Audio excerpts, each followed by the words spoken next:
Bueno, pues yo trataré los factores de riesgo y daré algunas medidas de prevención para evitar esta infección de malla quirúrgica. Lo primero, pues recordar la importancia de lo que es la cirugía para la reconstrucción de la pared abdominal, porque es una de las cirugías que es de las más frecuentes en nuestra práctica diaria. Ya en los años 50 se describió el uso de las mallas de polipropileno, siendo a día de hoy la técnica gold estándar para esa reparación de la pared. Esto se debe a que ha habido una gran disminución de la tasa de recurrencias con respecto a la cierre primario. Bueno, está ahí una gráfica que presenta la tasa de recurrencia frente al tiempo. Tenemos la línea rosa que nos presenta la sutura primaria frente a la reparación con malla, viendo la gran diferencia en la tasa de recurrencias. ¿Qué es lo que pasa? Que ya estamos introduciendo un cuerpo extraño en el cuerpo, lo cual conlleva unas complicaciones asociadas a ese cuerpo extraño, como son los seromas, la migración de malla, adherencia, dolor crónico, y una de las consecuencias que son más temidas y graves para el cirujano es la infección de esa malla. Es la tercera causa de reintervención y pues eso es lo que nos conlleva un aumento de la morbilidad, de la estancia hospitalaria, de los reingresos, más intervenciones, total, aumentan los gastos sanitarios. Definiendo un poco lo que es la infección de malla, es la infección del sitio quirúrgico, afectando a los tejidos blandos profundos, englobando el material protésico. Puede llegar a aparecer hasta un año tras la cirugía y la prevalencia global se estima entre el 1 y el 8%. Vemos que es una tasa de prevalencia realmente baja, pero la importancia de esta complicación no está en la prevalencia, sino en el reto que supone para el cirujano cuando se nos presenta. La vamos a diagnosticar combinando varios aspectos, como son la sospecha clínica ante la aparición del dolor, eritema, fiebre, supuración a través de la herida, con una evidencia microbiológica. Importante la toma de cultivos, el patógeno más frecuente, el Staphylococcus aureus, con más del 50%, y también tenemos el apoyo de las pruebas de imagen, siendo en este caso el TAC, normalmente la de elección, pudiendo enseñarnos accesos a nivel de la pared. ¿Qué es entonces importante? Pues conocer estos factores de riesgo que nos van a llevar a esta complicación.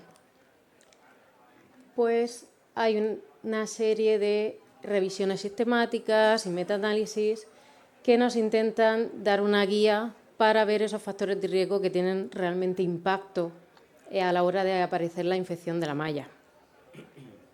Esta diapositiva lo resume bastante bien. Se pueden ver los 4 primeros de arriba, que son unos factores que están más relacionados con el paciente, como la diabetes, la obesidad, los esteroides, el estado basa del paciente, el tabaco. Y luego más abajo tenemos otros factores de riesgo que están más relacionados con la técnica quirúrgica, como es el abordaje quirúrgico, la parotomía versus laparoscopias, la posición de la malla, los tiempos quirúrgicos y las cirugías de urgencia. Metiéndonos a explicar un poquito, a desarrollar cada uno de ellos, los pacientes diabéticos, ¿qué es lo que nos pasa? El aumento de la glucosa plasmática lo que nos va a deteriorar es la inmunidad mediada por linfocitos T, se produce una reducción de producción de interferón gamma, de factor de necrosis tumoral alfa, se altera la respuesta a las citoquinas, disminuyendo la producción de interleuquina 10 mediada por las células amiloides. Y estas dos lo que nos van a ayudar es a que las bacterias evadan el sistema inmunitario del paciente.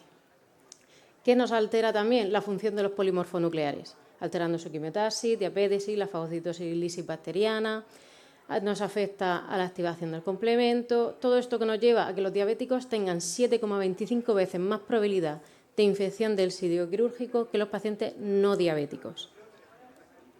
La obesidad. Tiene un efecto directo sobre el sistema inmune, nos altera quimiotaxis y diferenciación de macrófagos y luego tiene otra serie de factores indirectos como la alteración de la microcirculación, disminución de la cicatrización de la herida.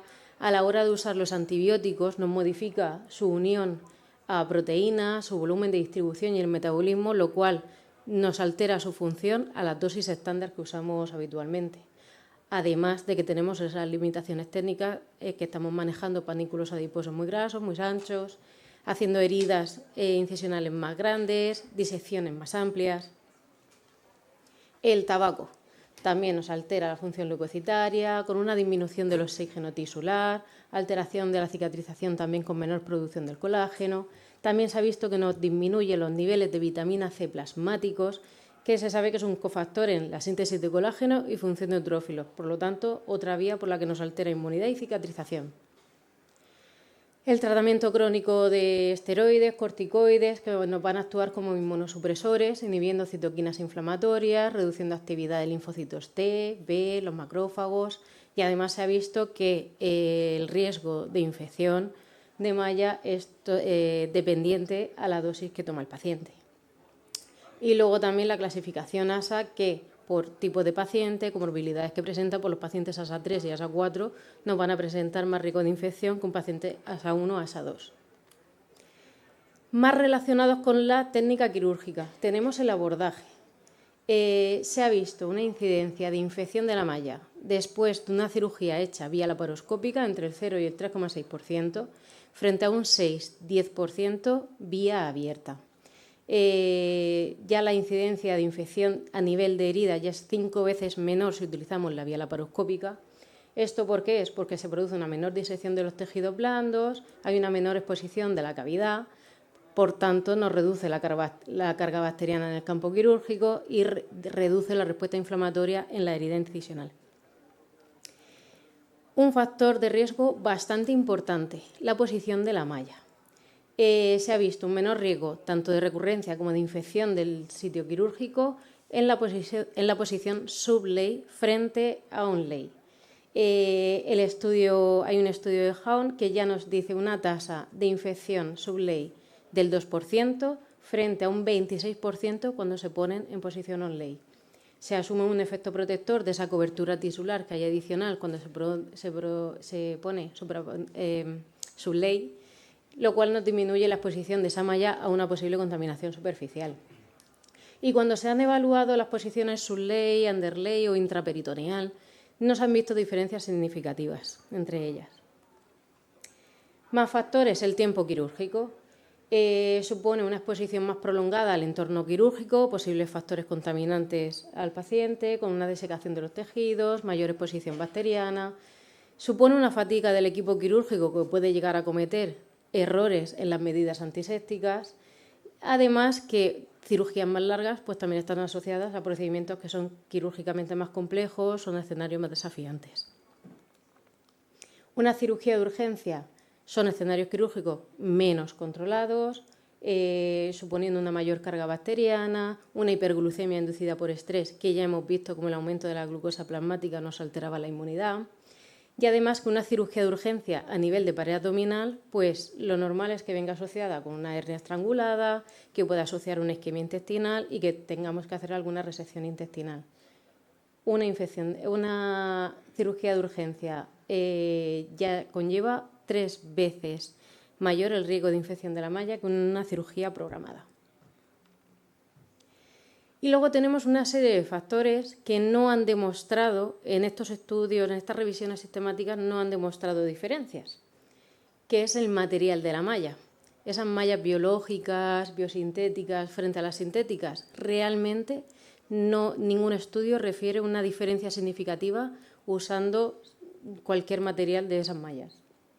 Lo que sí que se ha visto son que las mallas microporosas sí que asocian un mayor riesgo por el tema de que, por el tamaño del poro, la bacteria puede penetrar, los polimorfos nucleares no penetran, dejan a la bacteria pues aislada del sistema inmunitario.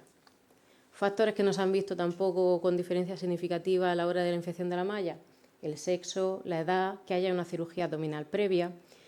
En general, la cirugía realizada por un residente frente a un adjunto, la mayoría dicen que no hay diferencia. Solo hay un estudio, el de Mavros, que dice un ligero aumento de infección en las cirugías realizadas por residente y el uso de drenajes que tampoco ha demostrado diferencia.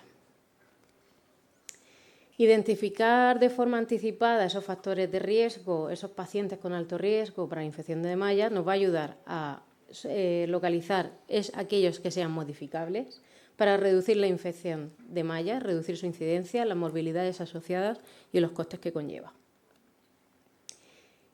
Dentro de cada factor de riesgo, pues tenemos una serie de medidas preventivas que son las que están en los estudios reflejadas como necesarias para reducir esa infección. Entonces, en temas de diabéticos se recomienda un control glucémico pre y perioperatorio para mejorar esos resultados. Pacientes diabéticos no controlados tienen 3,25 veces más riesgo de desarrollar infección que los pacientes diabéticos controlados. Deberíamos de evitar cirugías selectivas en pacientes con hemoglobina glicosiladas igual o mayor de 8%. En esos casos deberíamos de plantearnos no ponerlos en la lista de espera quirúrgica, derivarlos primero a la consulta del endocrino y que les ajuste el tratamiento.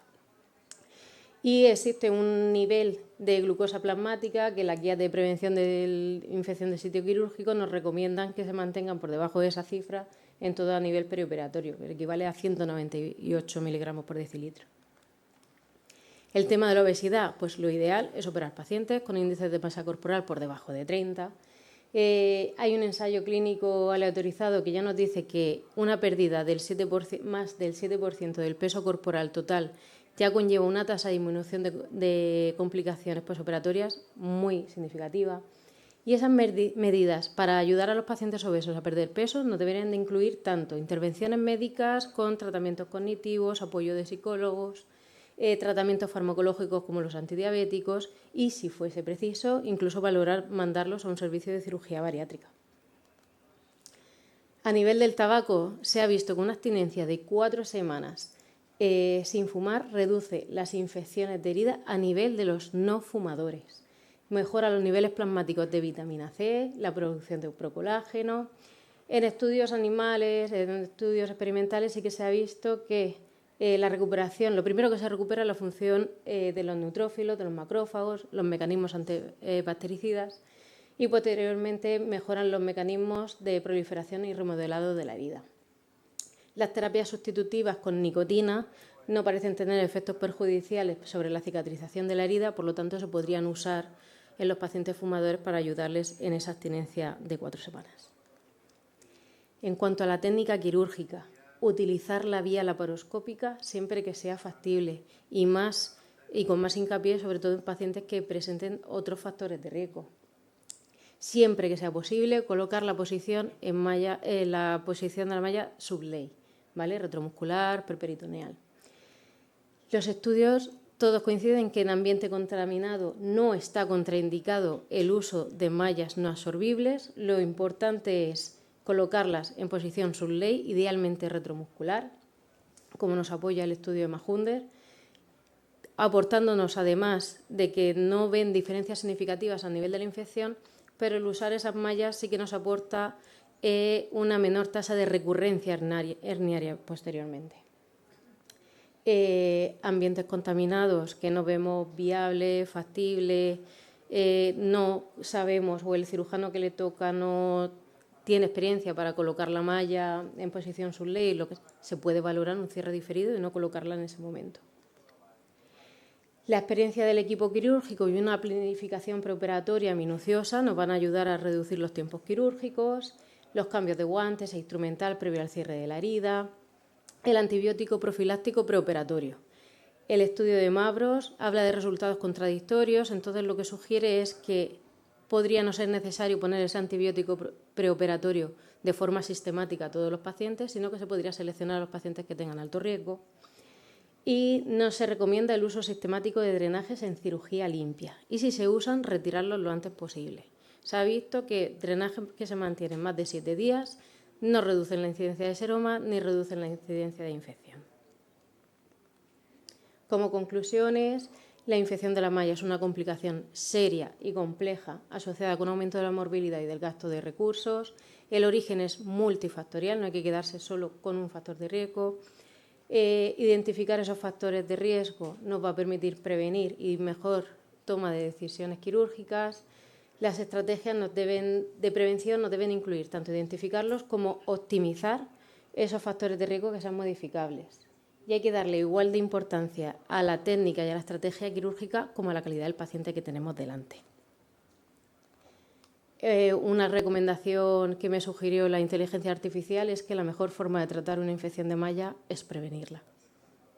Ya está. Gracias.